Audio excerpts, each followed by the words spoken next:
Have you ever longed for unshakable inner peace, to be someone untouched by criticism, rejection, loss, or betrayal? Do you envision a time when your hidden suffering, the silent agony you conceal behind a composed demeanor, finally vanishes? Perhaps you're simply weary of constantly striving to be everything for everyone, of projecting an image of strength while secretly yearning for a moment to simply breathe, free from the pressure of appearing invulnerable. Allow me to share a truth rarely spoken: the more you evade pain, the greater its control over you. The more you attempt to numb, shield, or hide, the more you become a captive to external influences, to wounding words, disappointing actions, and the silences that slowly erode your spirit. This isn't a sign of weakness, it's the human condition. Some are simply more adept at concealing it. Carl Jung, a prominent figure in depth psychology, stated, "We are not what happens to us, we are what we choose to become." This insight is crucial. True strength doesn't come from isolating yourself or becoming cold and impervious. It arises from integration, from shining a light on the very parts of you that still ache. For genuine strength isn't the absence of pain, it's a complete understanding of who you are, even in moments of vulnerability. If you're still reading, it's no coincidence. This message is intended for you, the one exhausted by feeling overwhelmed by others and circumstances. The one emotionally depleted, sensing an unspoken power others hold over you. I want to show you that this doesn't have to be your reality. However, to achieve this, you'll need to confront some potentially uncomfortable truths, and perhaps, for the first time, that pain will set you free. Let's begin. You may believe your suffering originates externally, from others' actions, harsh words, betrayals, or abandonment. But here's the challenging truth. None of it truly wounds you unless it connects with an existing wound within. What pierces you isn't the event itself, it's what the event activates, the narrative you've constructed around it, the unresolved trauma, the emptiness masked by a facade of strength, pride, and the desperate act of having it all together. Jung taught that the pain we experience in response to the external world reflects internal fragmentation. This explains why two individuals can encounter the same event, with one remaining composed while the other collapses. It's not the event, it's the wound it strikes. And here's where it becomes uncomfortable. A part of you still believes that if you do everything perfectly, be kind enough, strong enough, wise enough, you can prevent others from hurting you. You believe control offers protection. Yet, this belief is an illusion. As long as you cling to control, you remain trapped, tense, defensive, constantly anticipating pain. To stop suffering, cease trying to shield yourself from it. What you need isn't more control, it's deeper awareness. As long as you expect others to change for you to find peace, you will remain enslaved to their actions. Freedom begins when you realize that nothing external holds power over you unless it resonates with something within. That's the true battleground, the unconscious. What you haven't acknowledged, understood, or integrated still governs you. This is what we'll explore next. Prepare to delve deeper, because real change begins beneath the surface. The greatest deception you've been sold is that you control your life. But you don't, at least not as long as you remain unaware of what truly drives you. You react without understanding why. You feel without comprehending the root. You make choices only to undermine them later. Jung stated, until you make the unconscious conscious, it will direct your life and you will call it fate. This is precisely what's happening now. Sudden anger, inexplicable sadness, a persistent heaviness, none of it is random. These are internal signals, forgotten parts of you yearning to be seen. Jung didn't view the unconscious as a vague concept, it's a living system of memories, desires, fears, and traumas you've suppressed, yet which continue to shape your life. Have you ever wondered why certain words devastate you while others easily shrug them off? It's because they strike a nerve, an unresolved part of your inner narrative. You haven't confronted it, you've merely swept it under the rug. And now, you keep stumbling over it. As Jung said, we cannot change anything until we accept it. Condemnation does not liberate, it oppresses. Yet, what have you done? You've judged yourself, silenced yourself, shamed yourself, hoping the pain would vanish. It won't. The unconscious doesn't disappear when ignored. It simply finds new, more destructive ways to manifest, through toxic relationships, repeated self-sabotage, unexplained anxiety. This isn't bad luck, it's your soul knocking, more insistently each time.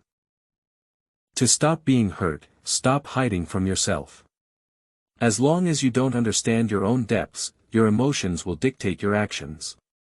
And the more you try to avoid external pain, the more susceptible you become to internal suffering.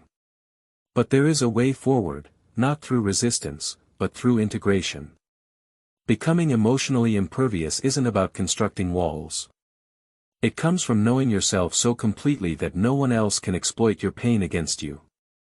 This is what we'll explore next, what it truly means to be unshakable, and why this power stems not from hardness, but from acceptance. Many believe that to avoid hurt, they must shut down. They erect emotional armor, hide behind personas, and repeat phrases like, "I don't care anymore." Yet, internally, they're still bleeding. The issue was never about feeling too much, it's about not understanding what or why you're feeling. This disconnect exists only in those who haven't yet connected with their true selves. Jung articulated this with profound simplicity: know all the theories, master all the techniques, but when you touch a human soul, be just another human soul. And that soul you've buried beneath strength and performance? It's pleading to be recognized. True emotional resilience isn't about being cold, avoiding, or pretending. It's about full presence. It's about acknowledging and embracing every part of yourself you once tried to suppress. You don't become untouchable by hiding your pain, you become untouchable by owning it. When you've accepted your insecurities, shadows, and flaws, you stop reacting and begin choosing. That is true freedom. Jung called this individuation, the journey of becoming your authentic self. Not who others expect, not who you perform to be, but the person who emerges when you unite shadow and light. Individuation is not a path toward perfection, Jung said. It's a path toward wholeness. Here's what no one tells you: the more you resist pain, the more it haunts you. The more you pretend not to care, the more fragile you become. But the moment you confront your wounds and embrace every part of yourself, beautiful, broken, messy, noble, you reclaim your power. This process requires courage. The courage to look inward, to shed the mask, to feel deeply. Because pain, when fully met, transforms. That's what we'll uncover next: how your suffering, far from being a curse, can become your greatest teacher. From an early age, you were taught to fear pain. That crying is weak. That feeling deeply is dangerous. And so you began to avoid, deny, repress. But pain doesn't disappear when ignored. It merely mutates into anxiety, rage, numbness, self-sabotage. Buried pain carves internal tunnels until, one day, everything collapses. Jung viewed suffering differently. To him, pain was the voice of the soul, the unconscious's warning cry. He said, depression is like a woman in black.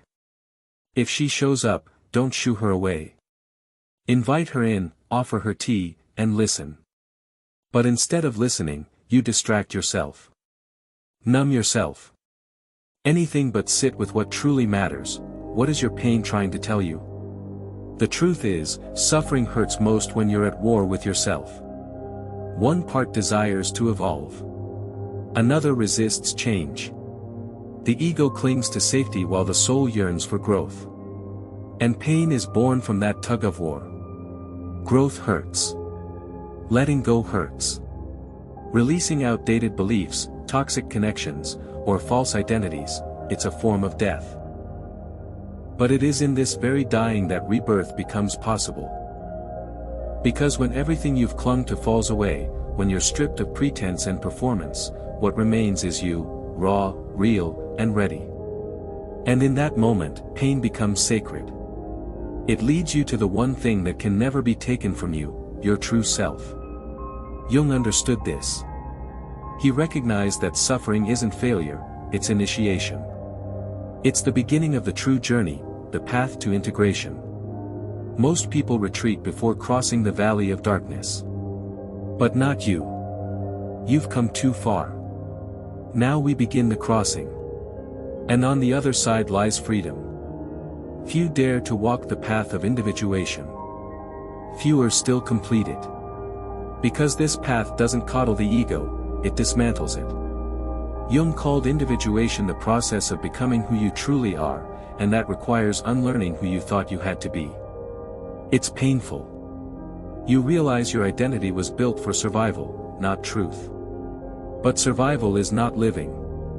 Individuation requires the dissolution of the persona, Jung said. The persona, your socially acceptable mask, must fall away. Beneath it lies your real face. In this process, you don't become immune to pain, you become intimately familiar with it. You've faced your darkness and declared, "You don't define me anymore." That's the core of inner power. It doesn't need validation. It doesn't seek applause. It simply exists. True emotional armor isn't external. It's internal. It's a quiet clarity. It's the stability that comes from being whole. You may feel pain, but it doesn't break you. You may be hurt, but you don't disappear. You remain anchored in your essence. But this depth comes at a cost, solitude. Not isolation, but separation. Because few walk this road. Many still live on the surface, behind masks. And as you ascend, you'll feel the distance. But this isn't pride, it's maturity. You've outgrown what once concealed you. And this brings us to the final truth: it is not strength that shields you, it is consciousness. Awareness is the only place where nothing can control you. Let's complete this journey together. Now that you've come this far, hear this clearly: no external shield will protect you from suffering as long as you're unconscious of your inner world. Words will still cut. Rejections will still sting.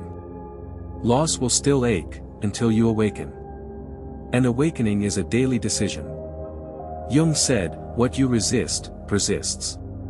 What you accept, transforms." You've resisted fear, loneliness, rejection, invisibility. You've tried to control, to perform, to be perfect. And here you are, tired. Not of the world, but of yourself. But now you understand, emotional immunity isn't numbness, it's awareness. The more you know your wounds, your triggers, your patterns, the less power others have over you. You still feel, but you don't collapse. You still suffer, but you don't shatter. And that changes everything. Real protection isn't escape, it's depth. Those who live on the surface are tossed by every wave. But when you learn to descend within, you find calm beneath the chaos. If this message resonated with you, consider affirming, "I choose awareness." Let's initiate a movement, not of false strength, but of genuine presence. And don't stop now. The next stage of this journey is vital. True transformation begins after the initial awakening. I'll meet you there. As we continue, there's one more crucial understanding: healing is not a linear process. There will be days of empowerment, and others when old patterns resurface. This doesn't signify failure, it means you are human. Don't anticipate perfection on this path. Expect tension. Expect friction. That's how you know something within is changing. You are rewiring responses that have been ingrained for years, perhaps your entire life. That's no small feat, it's sacred work. You'll notice that as your awareness deepens, your inner world will increasingly reflect in your outer life. You'll stop attracting situations that mirror your wounds and begin creating circumstances that align with your true self. But before that happens, life will test you. Old triggers will reappear, not to break you, but to pose the question: are you still a prisoner of this, or have you finally stepped into your power? Awareness grants you choice. And that choice becomes your liberation. You can choose not to react. You can choose to pause. You can choose to observe, rather than absorb. You'll stop striving for attention, approval, or revenge. Why? Because you no longer need the world to mend what you've already healed within yourself. This is the true meaning of emotional sovereignty, to feel deeply, yet remain centered. To experience loss, yet not collapse. To love, yet not become dependent. It's not that you don't care, it's that you care differently. You care without clinging. You give without expectations. You detach not because you're cold, but because you're whole. And wholeness accomplishes something extraordinary, it attracts peace. Not the peace that arises from everything being perfect, but the kind that endures even when it's not. You'll witness shifts in your relationships. Some people will drift away. Not because they're bad, but because they can no longer meet you where you are. That's acceptable. Not every connection is meant to accompany you into the next iteration of yourself. Release them. You're not abandoning anyone, you're simply honoring the profound gravity of your own becoming. And here's something few comprehend, peace feels unfamiliar at first. You've grown so accustomed to chaos that calm feels suspicious. You anticipate the inevitable setback, a betrayal, the return of pain. That's trauma's echo, it attempts to convince you that suffering is the baseline of existence. But the more you sit in stillness, the more your nervous system learns that peace isn't the absence of something wrong, it's the presence of something right. You don't need to pursue love, prove your worth, or beg for belonging. You now belong to yourself. That is your foundation. That is your strength. And once you recognize that, nothing external can define you again. You'll observe this process everywhere, in your daily habits, in the way you breathe, in the words you no longer utter. You'll begin speaking less, listening more. You'll find joy in solitude, not as an escape, but as a return. Silence becomes a sanctuary, not a punishment. You're no longer hiding. You're simply choosing where your energy is directed. Jung referred to this as a descent into the self. A process of dying to the false so the true can emerge. But this isn't mystical poetry, it's profoundly practical. When you no longer react to your triggers, when you perceive pain without identifying with it, when you observe yourself without judgment, you are living from the self. That is the origin of all true power. And now we arrive at the final threshold, the integration of all you've seen, all you've faced, all you've survived. Because awareness alone isn't the culmination. The goal is embodiment, to live what you've learned. To navigate the world no longer attempting to escape yourself, but walking as someone who has made peace with their entire being. You're not perfect. You're not invincible. But you are conscious. And that makes you immeasurably powerful. So, as this chapter concludes, remember, the work is never truly done. But it does become easier. Lighter. Quieter. What once triggered you becomes a moment for a breath. What once broke you becomes a lesson. What once controlled you becomes a memory. That's transformation. That's the essence of all this. If you're still here, you are no longer who you once were. And if that realization stirs something within you, then declare it aloud, type it below, inscribe it on your wall. I am not here to survive, I am here to awaken. This is your turning point. And the remainder of your life commences from this place. Let's continue this journey.